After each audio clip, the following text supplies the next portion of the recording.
All right, you folks, back on the Bossman show, friend of the show, one of the best coaches in America. It's the one and only Bob Jones, Norfolk State. Coach, what's up? How you doing, brother? Hey, what's going on, man? How you doing? I'm good, man. May I ask you, man, how your summer been, man? I know you was busy with the basketball tournament, man, the HBCU All-Star game, man. How summer been for you personally, man? Yeah, besides the work aspect, a couple clinics and stuff like that, it's just been cool. Been all right. Running around with my son doing his AAU thing, and so I had a busy summer. No doubt, man. Hey, man, you going in your 11th year, bro. Can you believe it, man? Because I feel like, man, level you've been at, man, all these years, man, coaching good all these years, man. 11 years in one spot, man, is a hell of an accomplishment, brother. Yeah, that's what they say, I guess. I mean, because people, I guess, they get fired after sometimes 2, 3 years, and to make it 11, I guess something's going right. So, I'm blessed, and I want to just keep it going right. No doubt. And man, ask this, man, Coach Jones, being in one place 11 years like you have, what's the key to that longevity, man? Like, what did you do personally, professionally, to make sure that you made this place a place of great culture, setting this thing up the right way, and have that longevity that's not very prevalent right now in the industry that we love college athletics right now? Well, I think for me, man, I just try to just stay true to who I am. And when I say that, I think this game is a funny game, man. As you know, dealing with a lot of different coaches and players and stuff like that. Is that like sometimes the game changes you, and I think that you got to stay who you are, stay grounded, and stay just like who you are. I tell people all the time, like I've been coaching here 11 years. I've been a Division I coach now for 16 years total, but I've been on this earth for 44 years. So I've been me longer than I've been Coach Jones, So, I got to continue to be me and continue to stay grounded into my values and my beliefs as a person. And then I try to enthuse that and infuse that, I should say, into the program, with hard work, humility, and just the hunger to keep succeeding. No doubt, Coach Jones, you said something very profound to me because, people say that about me that I ain't changed. No, I'm just who I am. And I love when people tell me that because, being doing what I do, being doing this 14 years, you doing 16 years, it's like, man, it ain't changed me. I'm still the same dude that I was 14 years ago. I ain't changed a bit. So seeing you say that, man, I hear you say that about me too. Like I ain't changed that now or none. The same dude from the hood of Atlanta that I was before I became the boss man. You know what I'm saying? Yeah. No, I feel that. I mean, that's what I say. Because like I said, the game. I've seen a lot of people change in this game, man. People go from job to job, whether, sometimes people go from low major to high major. They start changing. They act like they can't talk to the low major coaches no more. And people, go from head coach, from assistant coach to head coach. They start getting a little bit more money and things like that. And then the money is changing them. It's a weird game, man. And there's a lot of like weird things that go on. And I just can't allow that to happen to me. So I've been who I've been, my whole career. And I'm going to try to continue to keep having success the way I have it, the way I do it. I'm not going to try to conform to, everything else. You said something profound there. This is a real true story.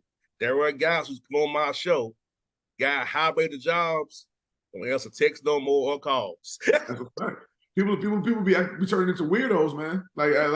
It's like I don't really get it. It's like it doesn't matter if you go from Norfolk State to Villanova. Like you're still a coach, you're still a person. That doesn't mean if I'm at Norfolk State and I talk to the MEAC guys that now when I go to Villanova, I can't talk to them no more. Like we're people, and we're humans, So, but you see that a lot and I don't know who started that in the game or who like said that's cool to do, but that ain't cool to do because then what happens is a lot of times they get to those high levels and then things don't work out, they be calling you again, So it's like, it's just a weird situation that I'm not trying to let that happen to me by no means. No doubt. I don't forget either, bro. Like the dudes who do that to me, at the Peace Jam in the late point this year, I ain't say nothing to them. Yeah. Because hey, you forgot you got to go meet them because you got the better job. So I ain't gonna kiss your butt. I'm like, yeah. I ain't cut that way. Either you with me or you not. Yep, that's right. No doubt, my brother. So tell me about your workout this summer, man. Tell me about your workouts this summer, man. Getting your guys better this year, man. Preparing for this next season coming up here, brother. We got a whole bunch of new guys, man. So this is a very different team. We lose a staple in our program, and was recently named by some publication, the best player in a decade for the MEAC, and that was Joe Bryant Jr. So our team is going to obviously look very different because he's been around 5 years and he's been really a producer for 4 of those 5 years. His freshman year, he didn't really do much, but the other 4 years, he did a whole lot for the program. So it's definitely going to be different. And then, also, you lose a guy like Chris Bankston, who's like an athletic freak. Chris Bankston actually probably made it hard for me to recruit other bigs, not because he was so great, but just like, but he was very good. But his athletic ability was that now I'm looking at other guys and I'm like, well, he's barely dunking, in my opinion. But Chris Bankston was flying, but Chris Bankston gave me a different look at, what we should probably try to get here. But at the same time, Chris has pro athleticism, hence why he was on this Minnesota summer league team and things like that. So for us, we lose like basically two fringe NBA players because both of those guys got pretty good looks with the NBA. And, we lose 2 other guys that were like in our top 4 scoring. So our team is going to look very different. And honestly, this summer tour that we're about to go on couldn't come at a better year. Like we needed this year. Any other year would have been like a want, but we needed this year to try to have some success. Yeah, getting them 10 extra practices, playing those games over there, getting that experience in Puerto Rico, man, to get your guys to bond as well, because you're not going to know this time is where you bond. And you know how it is, man. Some adversity gonna strike, injuries happen, unfortunately. And this time of year, building that bond, knowing what you got, you see how guys play in real life action before November and fall camp starts. It's very advanced for you, especially having a whole new roster, having to get guys step up now before you losing all you've lost. Yeah, no, without question. This is critical right now. Like I said, we need this for the success that we're trying to have this year. There's so many new faces in that locker room that you see everybody on a day-to-day basis, and you know everybody's names and things like that, but you don't really know how they are too much because it's not like school is not really in session either for us. So unless you're really hanging out on your own, you're not really seeing these people like how we're going to see each other for the next 6 days. Every day doing activities, getting to kind of know each other a little better, and that should be a good time for us. 100%. And you know what, man? Let me ask you this. With all your success over the years, how has it helped you in recruiting? Man, Norfolk State being a national brand now, making the NCAA tournament, people seeing you on TV and knowing what you're about. How does it help you on the recruiting trail when you call a young man there when they hear from you in Norfolk State? The recruiting is a lot easier. It's still, we still obviously want to get the kids, even better kids, but I think the kids that we get are pretty good right now. I'm happy with the recruiting that we've been able to do, but at the end of the day, it kind of helps us, or the exposure that we got recently. It just helps us now that we don't have to say where Norfolk State is at, anymore. I think before we used to be like, we're Norfolk State, 15 minutes from Virginia Beach, the southeast part of Virginia, kind of give them the whole rundown. And now people are like, all right, yeah, I heard of Norfolk State, okay, now what? So we got past that. Now, like, what else is there, with Norfolk State, So, but before, a lot of times they were like, Norfolk, who, where's that at? I ask people like, is that Nebraska? Things like that. So we've gotten past that part of it. Now, Coach Jones, do you feel like with the COVID year and the how much you're trying to go for more non-commodities and more guys they can plug and play, that you're getting better JUCO kids and you're getting better kids who are freshmen now who are coming in because they can get overlooked because it's older right now with this COVID year and guys want non-commodities on the high major level? Yeah, I mean, we got, a couple kids on our roster right now, a couple freshmen. 2 freshmen and now one that's a sophomore that we probably would have, had a chance to get out of high school anyway, but it probably would have been a little tougher, to get them, and not saying they wouldn't have came, but we almost got like 3 kids that were like all state kids, really without a fight in recruitment. We got Chris Fields this year, who was like a Class A state player of the year 2 years ago. We got Jordan Leaks, who averaged 25 points a game this year in high school at Phoebus High School. Last year, we had George Bill, who came in as a freshman, who ended up making all-rookie MEAC team. He averaged, 25 points a game, give or take, in high school, and it was an all-state guy and things like that. So with the portal being so prevalent, we're getting guys like that almost fall in our lap, which are really, really good basketball players that's going to really be good for us in the future.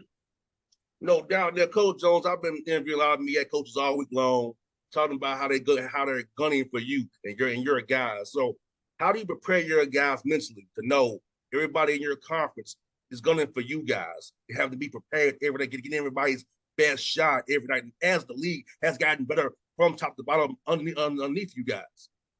Yeah, it's even like with I was talking to this one coach recently, and obviously Howard beat us last year by 1 point in the championship game, but so many people saw that game like almost like it slipped from our fingers. Like they almost still see us as the champs, like like a three-peat or something like that, because we were like so close, before it slipped from our fingers to having a three-peat, and no one really sees or understands that, like Joe Bryant, Chris Banks, those guys are gone. Dana Tate, Kaheem Brown, those guys are gone.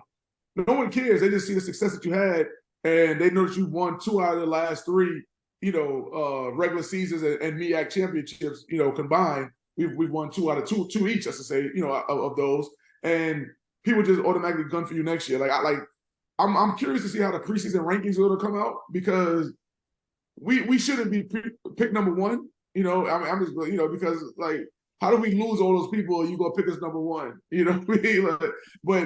But we still might be picked number 1. So it's a give and a take. It's like a respect level from your peers and your coaches. But at the same time, it is putting pressure on these new guys that are just walking into the situation. Like they don't even know what's about to happen. And we're trying to tell them that people don't care who the new guys are in the jersey. They just know that jersey. And a lot of people haven't beat that jersey in a while. So they just see that jersey and want to beat that jersey. They don't care who it is. Yeah, I've had 4 of your colleagues on this week, and all of them saying we got it for you. Man, my man didn't even win the title last year. I didn't even win last year. I lost by 1 point. So yeah, man, like, so what? It's like, man, I like hearing them say it's like, okay, I feel I can respect it, but all you done was like, my man didn't even win last year. Good for Kenny, not my man. Yeah, exactly. Good for Kenny, man. Leave me alone. Let me come along on the back door, man. You know what I'm saying? But yeah, all of them mentioned you by name. Now I even had Kenny on me. He's coming on next week. So it's like, so yeah, man, it's crazy, man. But yeah, man, you definitely the 100, bro. I see you going to the U.S. Virgin Islands, man, for the Paradise Jam again. Tell us about that, man. How fun to get played at MTE, man, for your guys, man. Go on a business trip and play some quality opponents, man. Yeah, we went there, I think in 2015 or 16, I forget when. So it's been about 7 or 8 years since we went the last time. And I mean, it's a great experience out there, man. It's like the Virgin Islands obviously itself is a nice place, minus the iguanas. I'm a city guy. I don't like a whole bunch of wildlife. Same here. Yeah, so it's like the iguanas are everywhere. That ain't really my thing like that. But, besides that, it's a very nice tournament. The resort is amazing that they put us at. And it's like the competition is A+. So you kind of check all those boxes for that trip. And then, of course, it's another trip out the country, which is going to lead to some more bonding, and also just showing these guys what I always tell them, that little round basketball can take you to places that you might not go, by yourself. Like some of these guys will probably never want to go to the Virgin Islands by themselves, or even Puerto Rico, by themselves. But that little round basketball is taking you places all across this globe. And you need to respect the game. You got to respect that little round basketball. And what's cool about the Virgin Islands of Puerto Rico is you don't need a passport to go. Yeah, that makes a lot. Because of U.S. territories. I bet a lot of guys probably didn't even know that. But yeah, you don't need a passport to go to these two. Instead of our experience. Yeah, and you get the U.S. dollar and everything, so it's all good. Now you've been from New York. Puerto Ricans are probably dealt with them your whole life, man. You're from New York, man. So much of that, man. Yeah, no, that's a fact. Yeah, it's a whole bunch of so the culture is not going to be too different than what I've seen probably in New York City. But definitely, I've never been to Puerto Rico, the island myself, so I'm looking forward to seeing just what it looks like in person. No, it's cool. I've been. It's definitely cool down there. So I mean, here's Coach Jones with your Norfolk State degree that you all have, man. Being close to the DMV networking, man. It's about your guys getting internships and using that Norfolk State brand, HBCU degree to get, like you said, once the ball starts bouncing, man, networking and get the right internships, man, they can be set for life after basketball.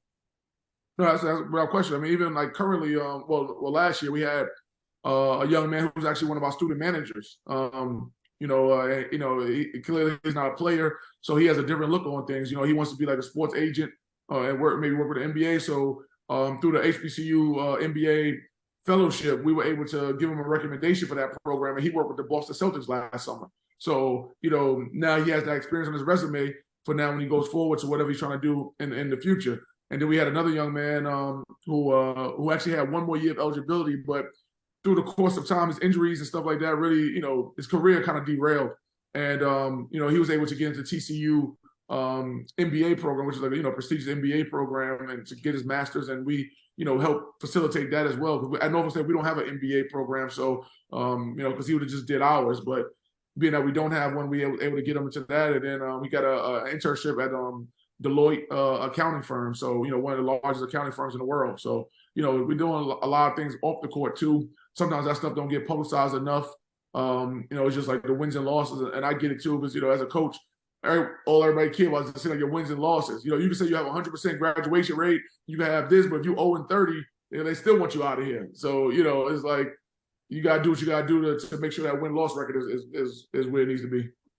Well, that's why we had this show, Coach, so I can let you talk about that, because I feel like it's very important. I saw you, one of your young men got scholarship as well from the hardship, man. So I see what you all are doing, man. You really care about your players on and off the court. Want them to set them up for success. I feel like we only talk about wins and losses, but that's why I try to make sure I give you opportunity to discuss things like that so people can see it's more to it than just basketball. That's what's important, but it's more to it than just basketball piece that these kids go through at your coaching here at Norfolk State. No, we try to preach family as much as possible. And I know probably 90% of the programs in the country preach family, but we really try to preach it, man. I have the guys over to my house for dinner, a few times a season. We have activities. We try to make sure they straight off the court. Try to live out whatever dreams they're trying to live out. Because we always tell them that you're here, you get a free education. You're part of a very small percentage in the world that is getting a free education. Everybody else has got student loans, and that's why student loans are always a big thing in the media, because everybody got them. And you guys are going to walk out here scot-free. So when you're here, you might as well go pro in something. And you might not go pro in basketball, but you get your degree and go pro in something, be a professional. As we all know, and you try to break down to these kids, is being a professional is getting paid for something to do. So it's like, hey, if you could get paid to construct, you'll be an electrical engineer or whatever you might do, or whatever, you're a professional, so let's try to make the best out of the situation of getting a free education, first of all, and then now becoming a pro in something that might be other than basketball. No doubt. Now, I never asked you before, bro. I'm going to ask you this. What's your top 5 New York rap artists, man? Top 5. See, I used to work for 50 Cent, so 50 Cent got to be up there for me. Okay. So 50, I can't say he won, but he's close to being one up, up there. But for me, it'd be 50 Cent, it'd be Mobb Deep, it'd be Nas. I'm a South Jamaica Queens guy, so I love the Lost Boys with Mr. Cheeks and those guys. So they gotta be in there. I gotta give my hometown, my literal hometown, some love. They had a pretty good run, with Mr. Cheeks and Lost Boys and things like that. And then after that, it'll be like Mobb Deep. Mobb Deep was a great group, for me. So those would be my 5. I know like LL Cool J, of course, is like the most common, a lot of common, with being from Queens and Run DMC and people like that. And Nicki Minaj is obviously favorite with the younger group and things like that. But those, for me personally, I'll listen to those 5 before I listen to the other 3 I just mentioned. No doubt. New York is so slept on down in the South, man. But I've already loved New York rap scene. I'm almost your age. I'm 5 years behind you, so I'm used to stuff from our era. So it's like, for me, a lot of it came from up New York way. So I love New York artists. I love what you all about, and I love the flair to the style to it. And I hate Biggie. Life got cut short, but I love me some Biggie. Yeah. Only reason I didn't say Biggie is because, like you said, his career got cut short, unfortunately. So Biggie, of course, would be the easiest New York rapper to talk about. That's the Jay-Z is another easy one to talk about. But I'm talking about 5 people that 50 Cent, everybody know 50 Cent, I guess. But 5 guys that is not your Biggie and Jay-Z, because clearly they would be they're the top 5 for me of all time, so it ain't really about the New York thing. They almost like out the league now, So yeah, they out the league. Yeah, I remember, man, back in the day, man, I would burn CC. I was the dude that CDs and DVDs. I had 50 Cent, Many Men, that album, all this, man. I was slinging it in May's house out of my backpack, man. I had the other videos too that I ain't gonna say, you know what I'm talking about. I had them too. So it's like, Yeah, man, so all that was the thing, man. Now, I know you're probably a Knicks fan, right? yeah, Knicks fan. Yeah, man. We don't count the Nets. Real New Yorkers don't count the Nets. The Brooklyn Nets are still considered the New Jersey Nets for real New Yorkers. He's rather They're forget. the New Jersey Nets, even though they're in Brooklyn now. No one counts the Nets, man. Like that's why when the Knicks, I mean, the Knicks were good last year, but that's why even when the Knicks are bad, the Garden is still filled up because the true New York is all about the Knicks. It's not about the Nets at all. And the Nets had KD and Kyrie, and you still look at some of their games and it's not sold out. But the Knicks didn't have no one close to that, and the Garden is like sold out. You know. Yes, even like when we go to the hospital, we go up there, man. The energy in the garden is one. The next night, I was like, wait, what am I doing? It's not the same, man. But yeah, man. What thing about Josh Hart, man? Even Chisel, all them guys you got, man, this year with Brunson, man, you got these Villanova guys on one roster, which is very rare. You know. Yeah, very rare. I think that Tom Thibodeau better watch out because it seems like they might be calling Jay Wright to coach his own team soon. I mean, Jay Wright had all them dudes, so it's like it would just be Jay Wright coaching his boys again, So I don't know what's going on up there with all that Villanova stuff, but hey, Jalen Brunson's a monster. Josh Hart came in and helped us late, and DiVincenzo, he should help us a lot next year too. So look forward to next season. I think you all should hope that James Harden gets traded and Embiid gets upset. So cash them assets y'all got and get Joel Embiid. Yeah, that would be a monster deal, man. That would be great. They'll get the Garden really jump it. Hey, bro, I don't know about you. I miss the old Oregon, bro. Oh The yeah, old yeah, Oregon. The new Oregon sound like synth or something. Like the old Oregon was hitting. yeah. The old Oregon used to hit the Garden. But yeah, man. Well, Coach Jones, man, I thank you for your time. As always, my brother. Safe trip to Puerto Rico, man. Of course, I'll be cheering for you, man. As always, man. Appreciate all our chats, man. You're one of the best business, man. People should know more about you, brother. You're a hell of a coach, brother. Keep up the good work, man. Appreciate you, man. Thank you. All right, bro. I'll see you soon, brother.